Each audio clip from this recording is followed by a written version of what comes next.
As of today, 9/29/17, I am 68 years old. Today's my birthday. I've been incarcerated. Um, as I said earlier, I'm 68 years old, and I basically can say I've been incarcerated maybe 20 of those years. Not 20 straight, but throughout my adult life, about 20 years. Hi, my name is Louis. I'm a peer specialist, outreach mentor, and currently I'm going to school to be a certified recovery specialist. My personal story was I was involved with drugs out here. It was my mainstay, selling and using, and eventually, like all hustlers, you will get caught, and I finally got caught. I was clean and sober for over a year, and that was my last time in prison. Andre Sanders. I'm currently 2.5 years clean. Um, I went to college, and from college, I went to jail because of my addiction. Um, Life is good right now. I'm working,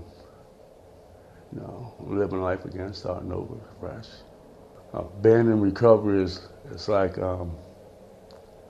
you see people and you can tell that they're using it, just remind you of, the pain and the denial that you went through, and you think you're hurting certain people because you keep using. In all reality, you're just helping yourself. Yeah, I was using drugs like for 35 years. So out of them 35 years, like 3 or 4 years, I was in the tracks. You know what I mean? Using, so living, homeless, the process. I started a group called Angels in Motion because my son was out on the streets, homeless and addicted. And going out to find him, I found a lot of lost, hopeless souls, and I just felt like I had to do something to help them.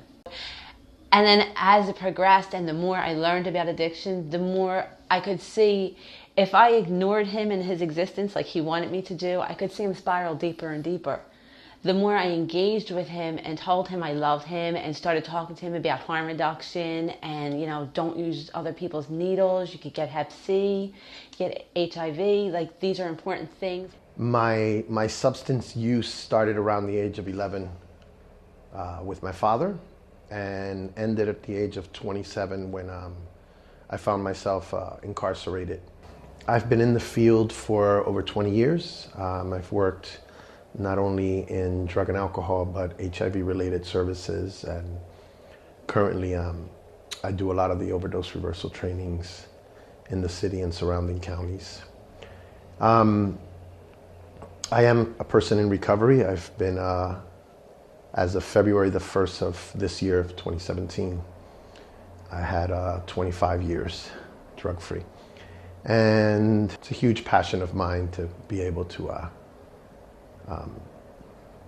give back to the community as much as I can. So.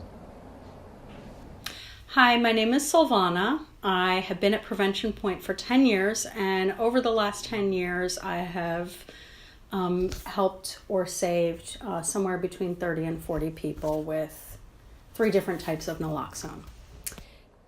In the sense of overdosing and the risk factors, anybody who, whether they're coming out of prison, whether they're coming out of treatment, detox, or anybody whose drug use has been interrupted for 48 hours or more, is a high-risk candidate for overdose.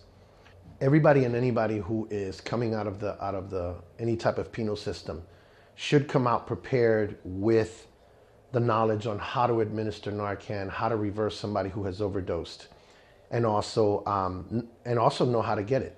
Because if they happen to use that dose, what do I do after that?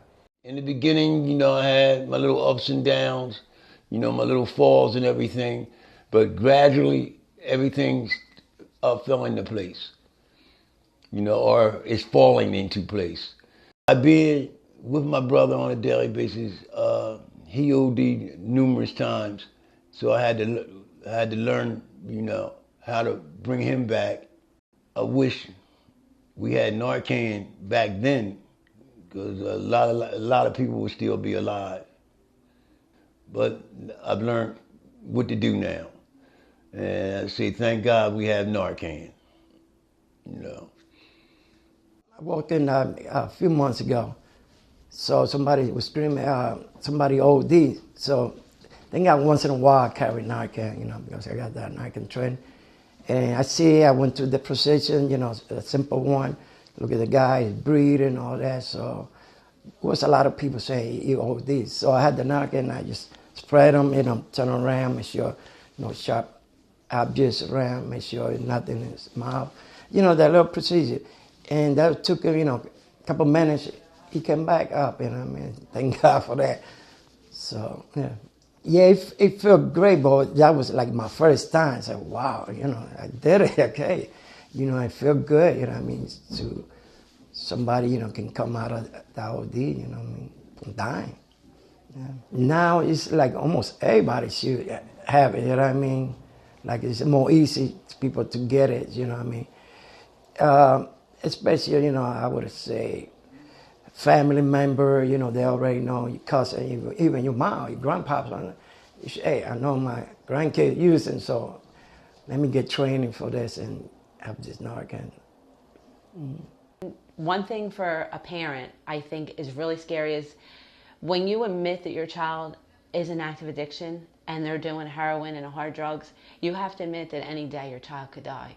It takes a lot out of you because you just know that they have a chance at life. If you have Narcan, you can give it to them, but what if you don't? What if we didn't have it there?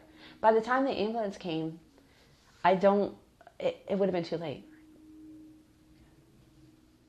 Unfortunately, I overdosed 3 times in that time I was out there, and the actual overdose, I don't remember, but it had to be bad. They worked on me for 45 minutes, gave me 6 shots of Narcan. I've actually saved 7 people's lives. It's a funny experience seeing somebody just collapse and like your adrenaline goes up, you're nervous because this person might die, and you know, you're like the person there that's trying to save their life. I was scared when it happened, and thank God it did work and they got through to it. To be honest with you, I'll give you the best suggestion. Do not pick up. You got clean time under your belt. It might be a cliche, go to a meeting, you know, but it's the honest God's truth. The only way you'll truly be safe getting out of jail and trying to go back to using drugs is not to use drugs. Because if you get out and you pick up where you left off, you're playing Russian roulette with your life. It was a little bit different from the last time, from the other times, in that I just did some different things that time. Like instead of getting involved in like the negativity and the things that I had previously gotten involved in, like how to get drugs, how to get other people's medication and things like that, I tried to get involved with the positive things. Like I did Bible studies, I went to church, I got into options, I got into all the things that I could do. I got a job, I got into the jail laundry and stuff like that. I just did anything that I could do that was positive. I tried to focus myself towards, and I just made up my mind that when I got out, I was going to do something different. So I made sure that I had a home plan. And I found that was like the key to it, like to not just get out and like hit the streets and be like, not have any place to go. So I set it up so that I had a recovery house to go to when I got out. And through the grace of God, I got 12 years clean and sober. One of the things that people need to be mindful of is another, cautionary measure is not using alone. If somebody comes out and happens to relapse or get surges, it's important that if you're trying to really succeed, that you reach out to somebody. And even if you do relapse, that you tell somebody, or do not use alone. Make sure you stay around people. One of the other reasons that people die, unfortunately, is that they overdose and no one is there to help them. If you are carrying naloxone or Narcan and there happens to be an overdose, then you have to make sure you let people know that you have it on you. So if anything, God forbid something were to happen, at least people will be there to revive you. But again, your best bet is Get your tools in order. Make sure you get a strong foundation. Know your weaknesses. Have a team, a group of people, a plan of people that you know you can reach out to when you get out. And always carry Narcan.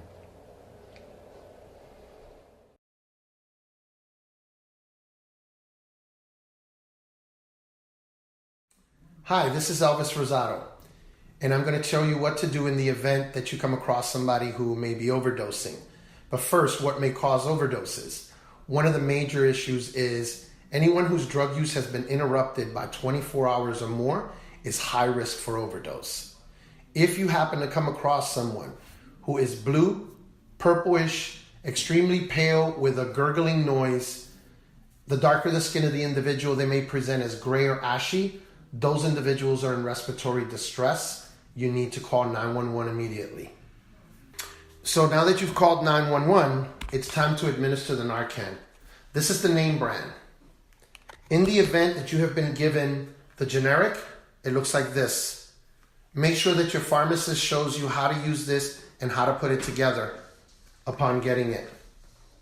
The name brand, Narcan, is an antagonist. It gently blocks the receptors and pushes the opiate out and gently brings the person out of their overdose. In order to administer this, you're going to peel the back. It's a foil. You're going to pull the product out. It looks like this. You don't have to do anything to it. Thumb in the bottom, fingers in the top, like bunny ears or a quote-unquote symbol. You put the thumb there, fingers here. You're going to put it into the nostril. You're going to press. The minute you press, it discharges the dose. You don't have to do anything else. It's a one-time use, one-time dose. It's going to take roughly 5 to 8 minutes to have its full effect on the person. In the event that you give it to somebody, don't be afraid of hurting them. The only thing that's happening is you're blocking their receptors. It's not going to hurt them in any other way, shape, or form. So now that you've administered the Narcan, it's time to get this person breathing. You need to start to do rescue breaths. You get a shield, face shield that looks like this. You open the package, you pull it out. You're going to put it over top of the person's face. The nose over top of the nose. You're going to pinch. You're going to take your hand on the chin and forehead. You're going to tilt the head back. You're going to blow through that white circle or through the white felt. 2 strong breaths every 5 seconds. 1 Mississippi through 5 Mississippi. You're going to continue to do this until the person starts breathing, they wake up, or medical assistance arrives. Once a person wakes up, you need to inform them that Narcan was administered. They are not to use for the next 2 hours. Let them know that the Narcan is in their system for 30 to 90 minutes. They are temporarily blocked. The drug is still in their system. Once the paramedics get there, that person should go to the emergency room or go with the paramedics. If they choose not to go, inform that person that they should stay around a populated area. So if they happen to re-overdose, there will be somebody there to call out for assistance or call 911.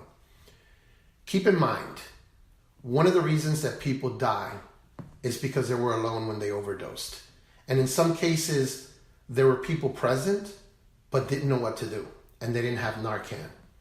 Thank you so much for making the decision not only to learn how to use Narcan, but to carry Narcan. You now have the power to save a life. Thank you. So as a review, always call 911, then give naloxone, and then do rescue breathing. 2 rescue breaths every 5 seconds for 5 minutes. It's important to tell the person afterwards to not use again.